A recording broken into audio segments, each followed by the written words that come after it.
Welcome to the Michigan Skier Show with our host, Jim Neff. Join us each time as we explore the people, the places, and the events that shape our great sport. Well, welcome to this very special edition of Michigan Skier TV. I'm your host, Jim Neff.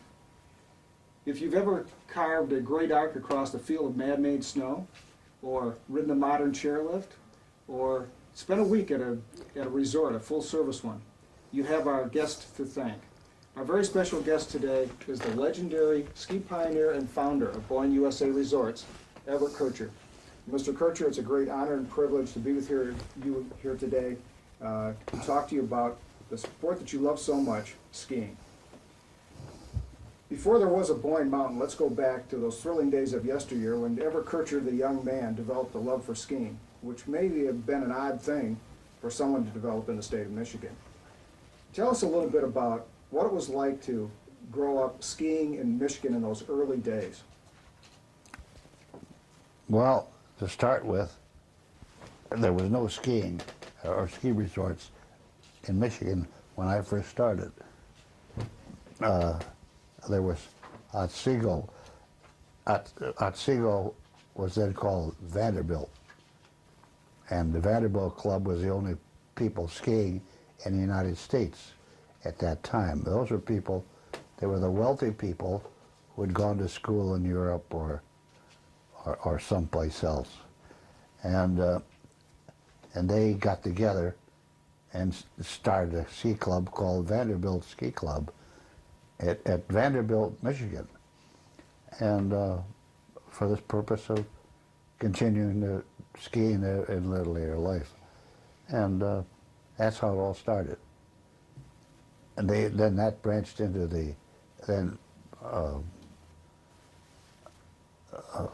Don McLeod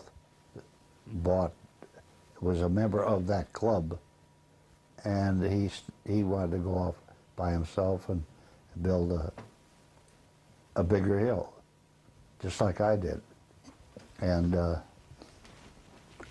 then that's what held the club together. Up until that time, they were teaching the Arlberg, which is the STEM Christie type thing.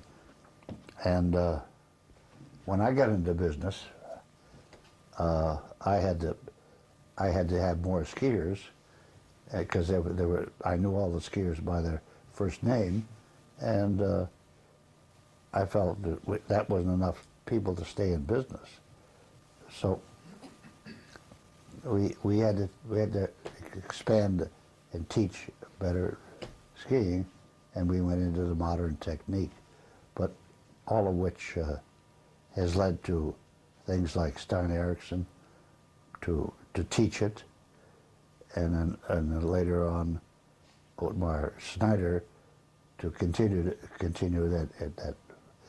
that theory. But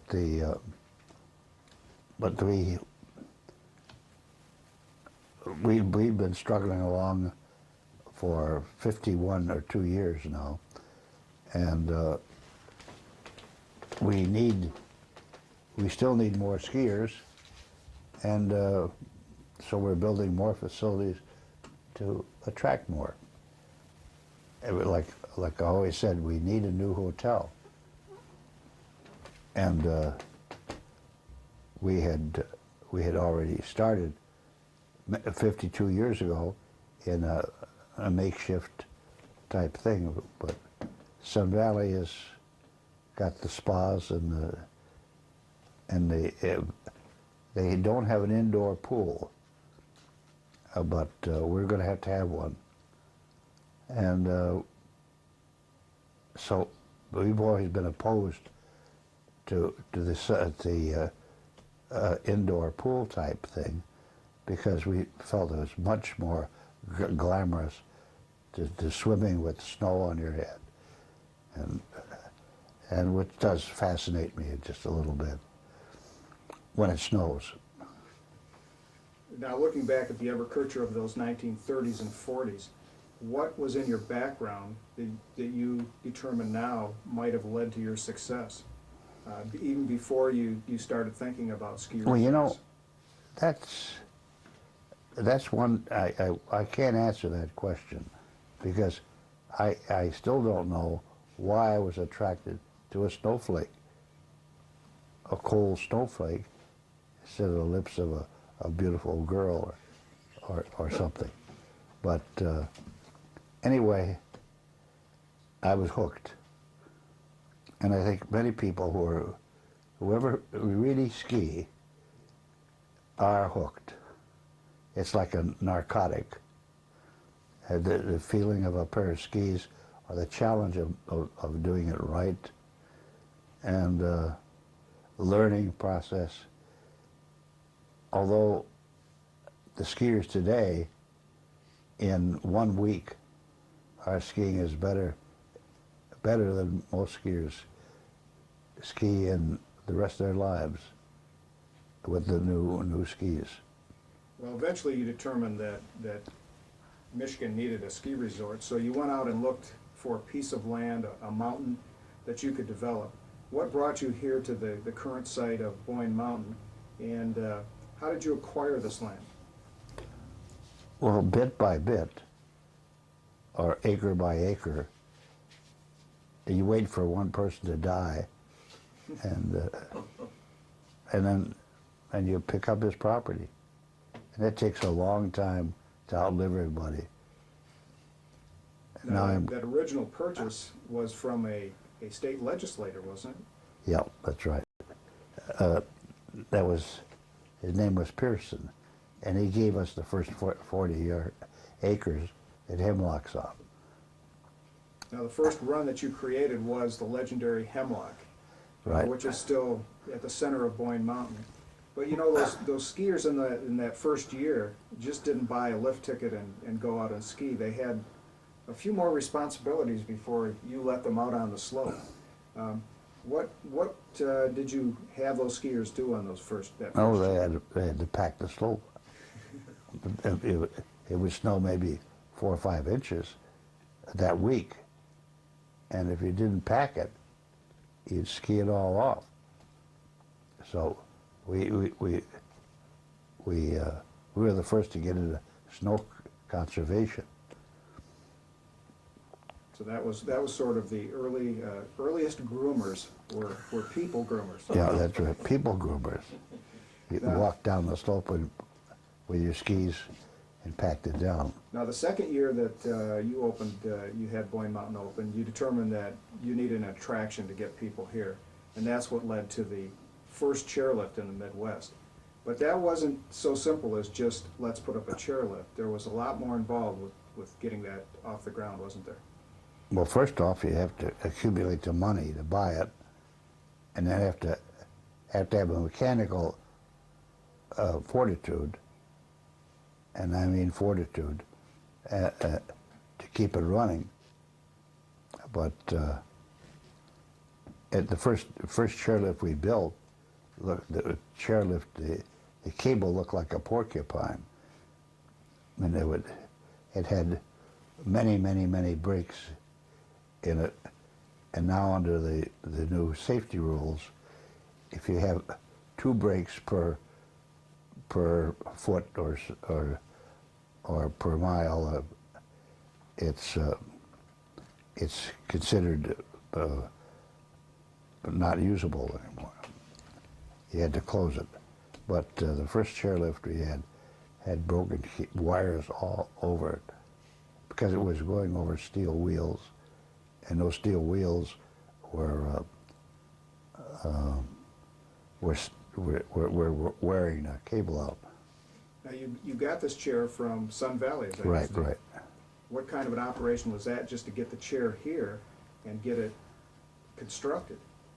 Well, Victor Gottschalk was my construction man at the time, and he told me that lift was for sale, so I bought it. Then after I bought it, there was a bunch of legal fights with the guy who raises potatoes in Idaho, and Simplot. And Simplot was fighting us for the for the same chairlift. That was the first chairlift ever built in the world. And it was built on wooden posts. And the backstays were made of wood, and to keep it stabilized, because in those days you built the cable at right angles to the hill instead of this way into the hill, to take advantage of all the hills.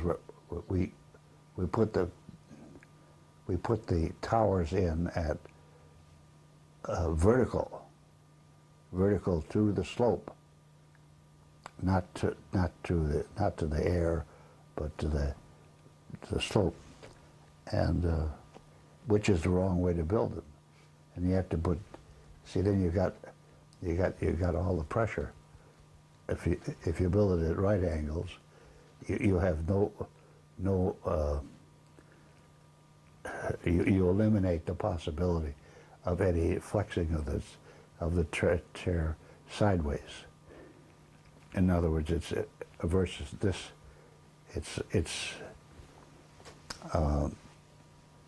We've learned that lesson 20, 30 years ago, and we build them all at right angles to the slope and not the air.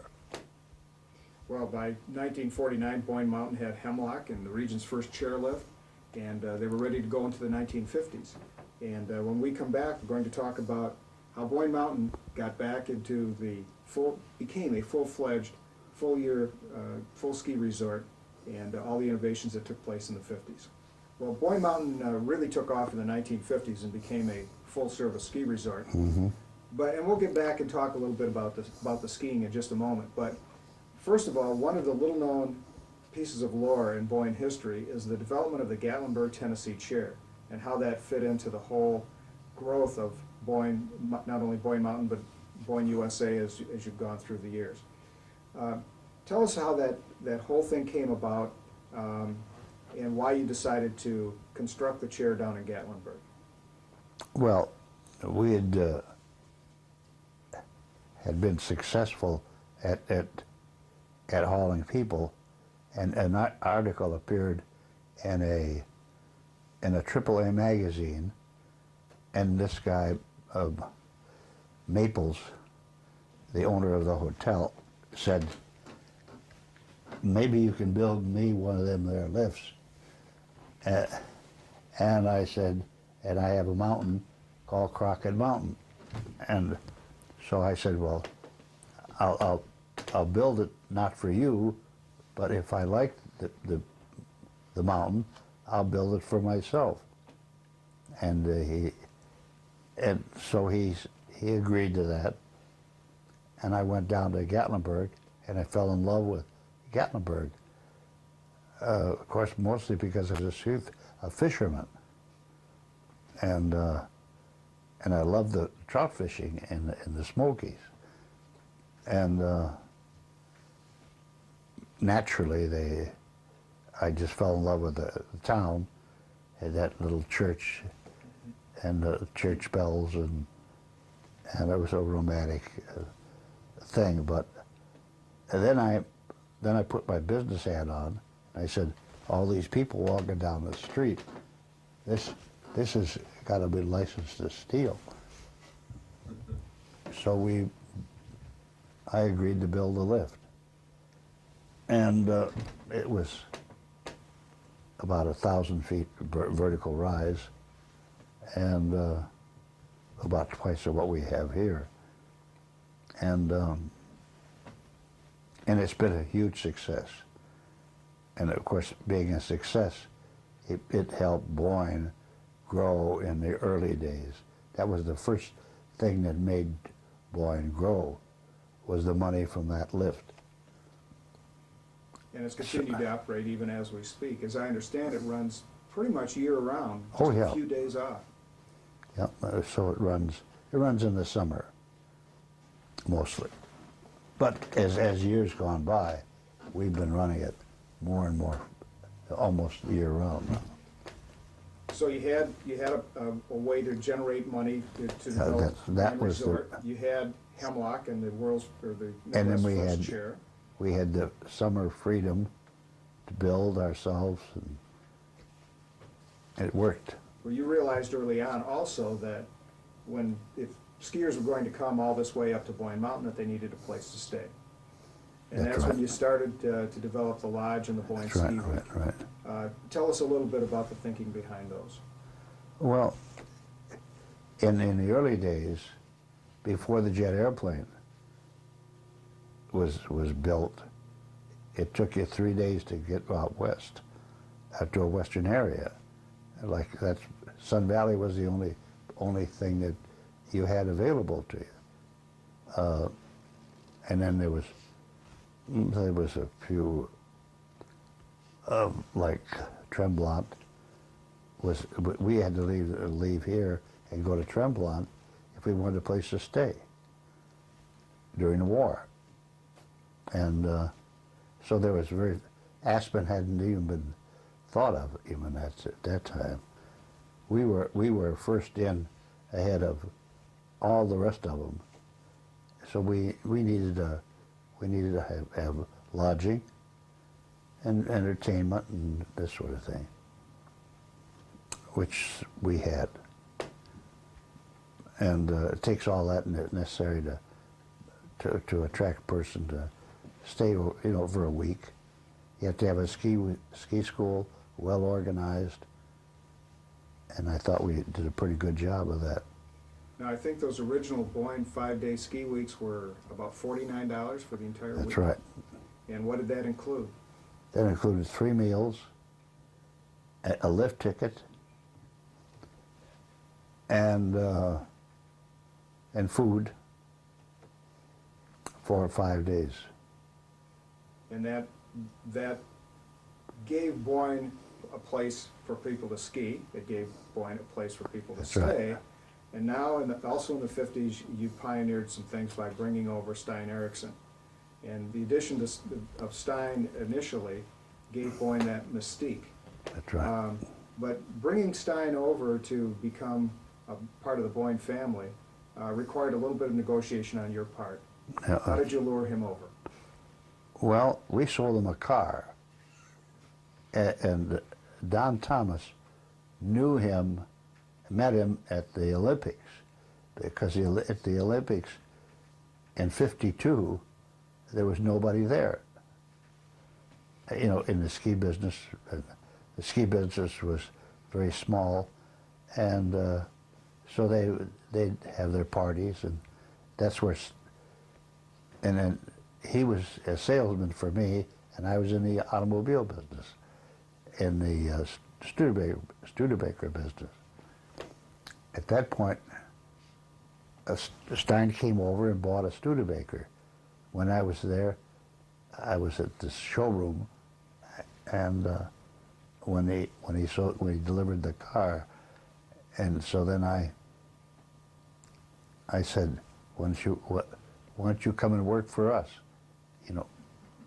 He said, I'll plan on it after the '54 World Series, World Championships,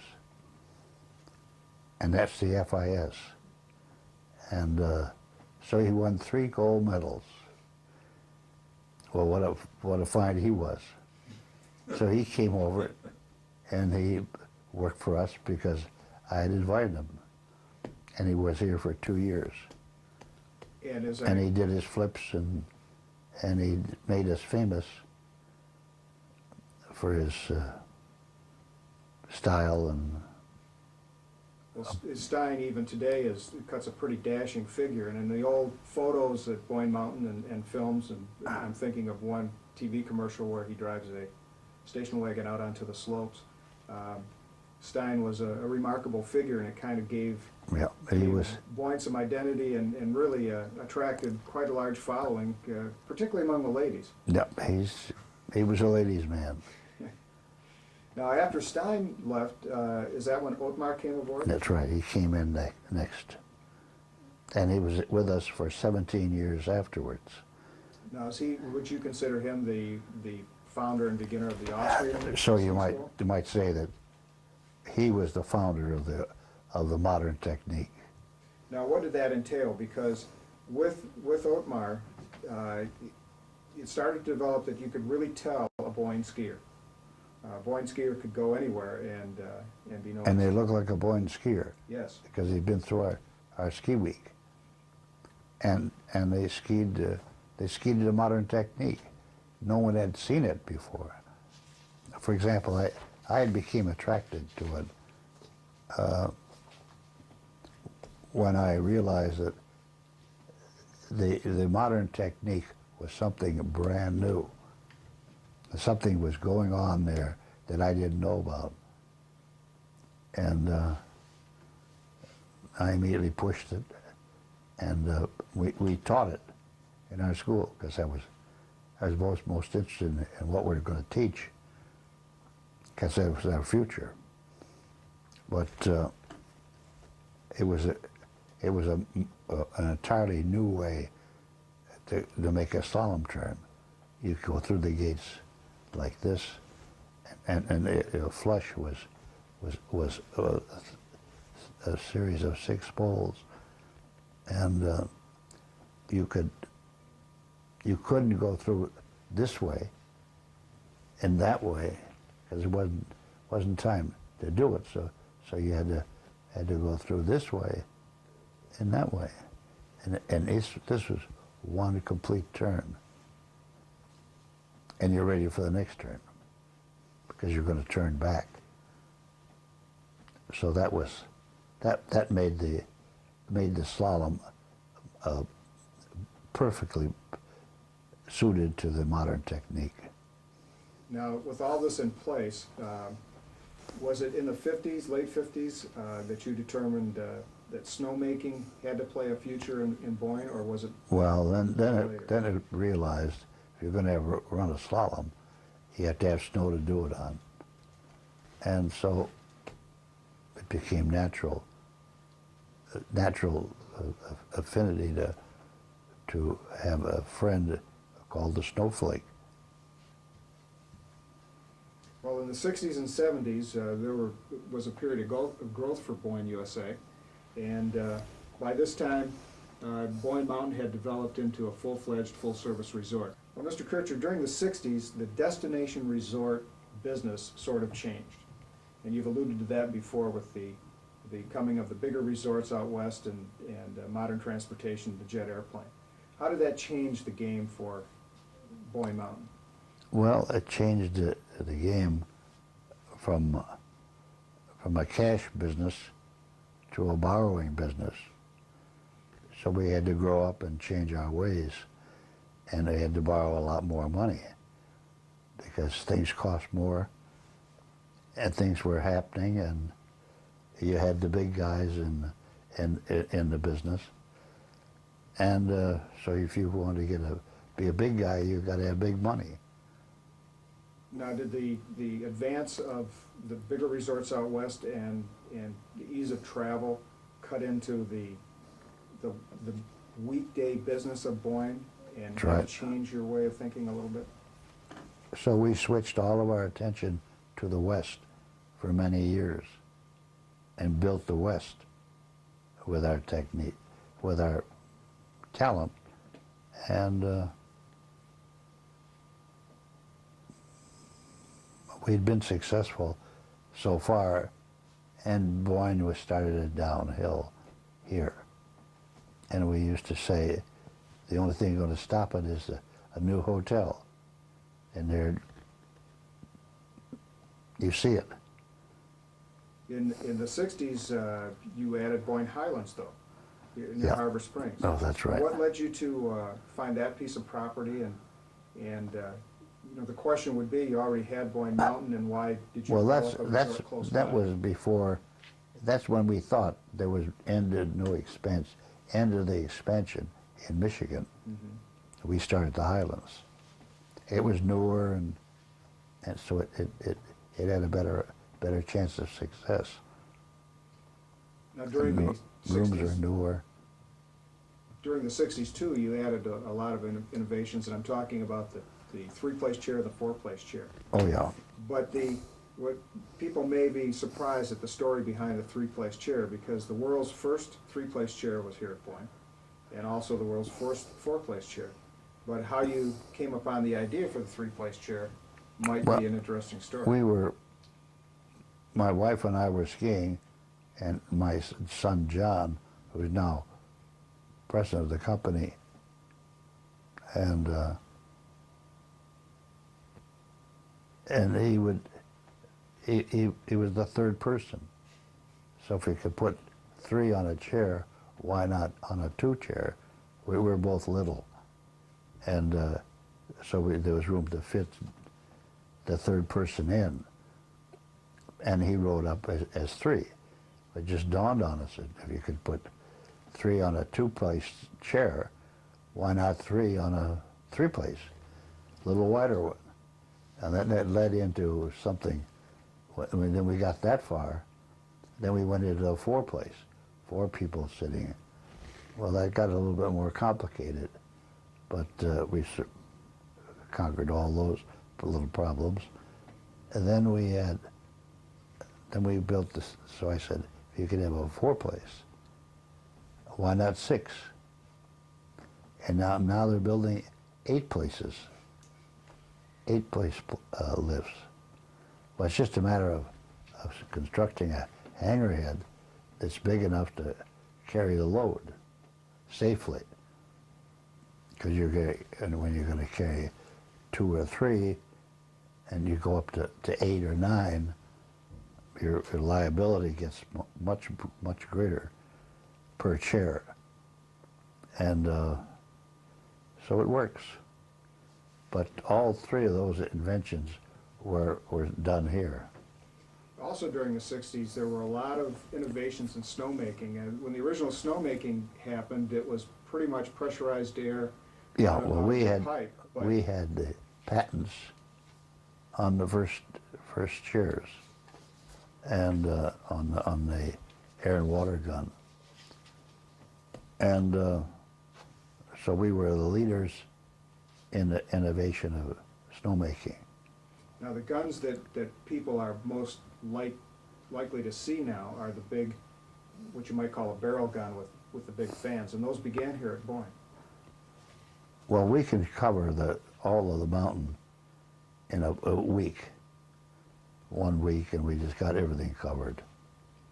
And later, and I'm thinking probably this might have happened in the 80s or 90s, you develop an oscillator too, as I recall. Well, it gives you an opportunity to make an early opening, to make more money, and open earlier and have more skiers.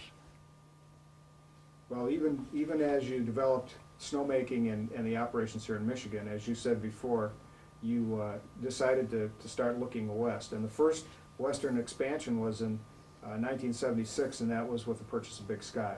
Mm-hmm. I know that you had searched for a western property. Why did you settle on Big Sky, and what did that bring to the Boyne, USA operation? Well, Big Sky had all the land, had 10,000 acres of real estate, which we knew was going to be eventually valuable. And we also knew that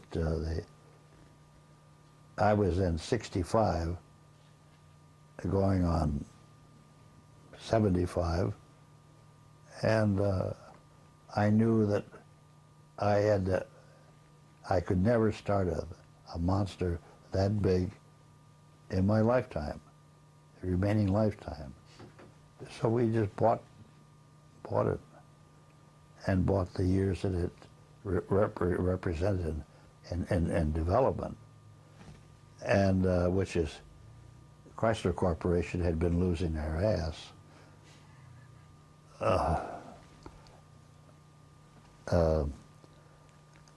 For several years, and wanted to get rid of it. So we were able to buy it on reasonable terms. Now at the same time, you started to, and this is a little off the track of skiing, but you started to develop golf courses here in Michigan so Right. that you could maintain a year-round operation. That's right, right. Why was that important to the development of the Well, resorts? the summer is your downtime, and the money seeps out the barrel. And you got to have something to keep your rooms filled, and conventions do that. Conventions was our first choice, but the golfer was second choice. So through the 70s, Boyne, Michigan expanded into Boyne, USA. And then during the 80s and 90s, Boyne continued to expand. Mr. Kircher, as you entered into the 80s and 90s, you already had Boyne Mountain and Boyne Highlands. You had Big Sky out west. And you continued that expansion by buying the Brighton Ski Bowl near Salt Lake City. That was a little bit different operation than Big Sky. How did that differ from Big Sky, and how did that fit into the Boyne program? Well, then we were beginning to grow up. We found that all those things that we talked about were not all that true, that you didn't need all those rooms to attract it. All you had to do was build a ski resort near a major city, and they have a mountain. So that generated into buying Brighton, which was in Salt Lake City, virtually, and they had a base. They were skiing about 500,000 skiers at that time, and those are all lift tickets. So it doesn't take a magic number, magic. You don't have to be a computer operator to understand that a dollar increase is a $300,000 or $400,000 increase in revenue. And we bought it. They had a $5 lift ticket. Well, anybody knew, but everybody else was at 15 and 20. Well, you know damn well that you can squeeze out another dollar, and it's going to give you, you're going to make that much more profit. But well, that was the first sign. Then don't lose the money, and that extra money you're making on price raises in your in a hotel, which is a poison for overhead. So so that's why that's why we changed reverses and reversed ourselves in our business sense and thinking. Now, even though you bought Brighton, the Brighton Ski Bowl, you still kind of had your heart here at Boyne Mountain, because in 1992 you opened America's first sixth-place chair. And I know you were instrumental behind the thinking in that, along with the Doppelmayr Corporation. What input did you have into that sixth-place chair, and why did you want to bring one here to Boyne Mountain? In the sixth place? Yeah. Well, we wanted to cut our overhead in the number of lifts that you're running and still maintain our productivity. So that goes along with productivity of everything during the 80s and 90s. The 90s saw you also purchase Crystal Mountain, Washington. How does Crystal Mountain compare with the operations at Big Sky and Brighton? Well, Crystal Mountain had been an operation that had a lift problem, and they didn't have enough lifts for the number of people they were skiing. And it doesn't take, you don't have to take a genius to tell you that if you increase the lift capacity, you're just going to ski a lot more skiers when you got Seattle in your marketplace. Now, that same thinking did apply to the newest acquisition near Vancouver. What's that? Cypress? Cypress was the first. Well, we started in Gatlinburg, and Gatlinburg turned into into it. It was a non-skiing operation. We can see the dollars that you can pick up.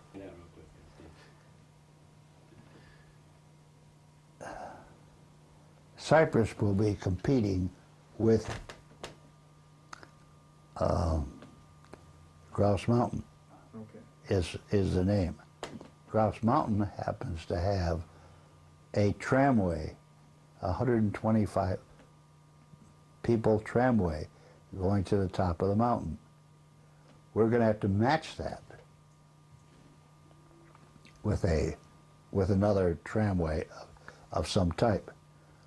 What we need to do is build a 6-place gondola which will have more winter capacity, because they're short of winter capacity, and they have long lift lines on this 125 person gondola. Cypress has got a hellacious lift lines. You might get up 2 or 3 times on a lift ticket and a day, and otherwise you're standing in line. So there's enormous pressure for good uphill facilities. They don't care because they're making $1 million a year on their summer operation. Okay. And we intend to pick up at least half of that. Now that fits right in with that Boyne specialty of getting people That's right. up the hill. That's right. You did the same thing at Brighton by replacing some old rickety lifts with some very modern high-speed lifts, and that improved. Well, we're taking it. We're blending more equipment with more opportunity. Okay. Well, going to continue that expansion through the 90s, and when we come back, we're going to talk about what's yet to come for Boyne, USA. Keep it rolling? Yeah. Okay. Go. Well, welcome to this very special edition of Michigan Skier TV. And with us is a honored guest, the legendary Everett Kircher of Boyne, USA. Well, back when you started Boyne, USA, and at Boyne Mountain, you saw the need for a hotel, and you said many times what we need is a better hotel. Well, you're starting to develop one now with the Mountain Grand Lodge and Spa. Boyne Mountain will be a very different place from the one that you envisioned probably 50 years ago, but it will be undergoing a complete renaissance. Tell us a little bit about what's going to happen at Boyne over the next year or two, and how you see the change here at the mountain happen. Well, you take a page out of Grand Traverse book, and you never want to jump into anything all your own.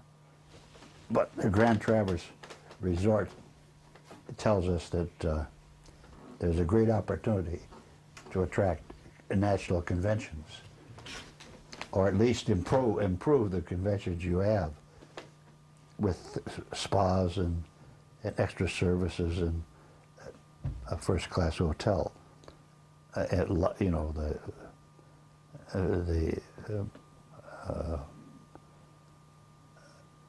when you check in, you have to have someone to carry their luggage, and like the new hotel, the New York hotels, and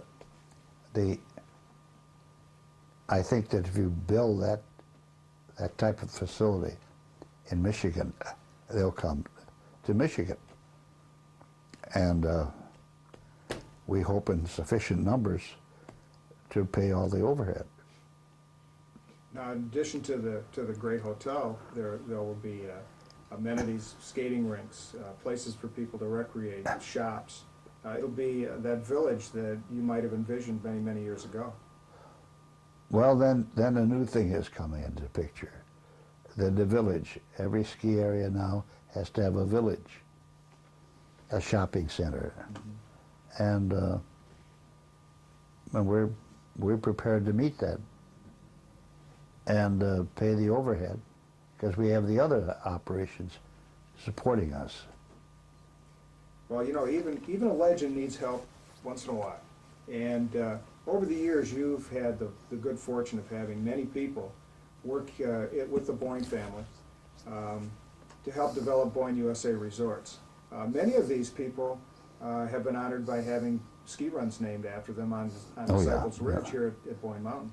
And I'm thinking of guys that I knew, like Chuck Mall and currently Art Tebow.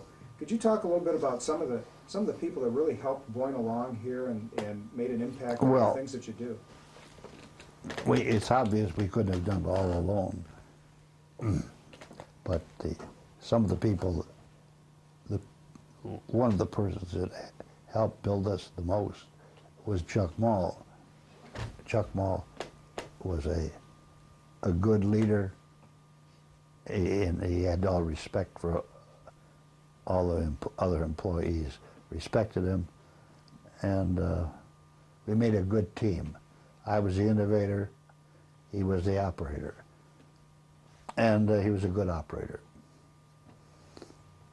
He was also Dutch and frugal, and that's the kind of guy you want handling your money. And he was good at it. Now, Art Tebow has also played a real big part in the Boyne operation. Well, it's too big an operation for him to oversee all in that same manner. We've gotten much too big to be managed by one person. And actually he's overworked, really. Now, it must be gratifying to you because many of your children have embraced the Boyne operation and serve in many capacities throughout the resorts. If I hadn't had 4 children, we wouldn't be doing what we're doing. We'd be selling out or doing something different than we're doing. You know, someplace on the trails of Boyne Mountain this winter, the young man will be skiing or snowboarding and thinking, well, you know, maybe he'd like to own a ski resort someday. What advice would you give a young person who might be thinking about getting into the ski business or resort business in general? Have lots of money.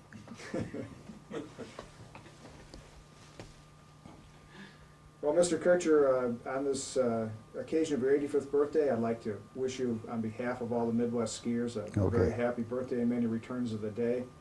We all appreciate you, everything that you've done for Midwest skiers over this 55 years, and it just has been a great honor to talk to you here in your Boyne Mountain office.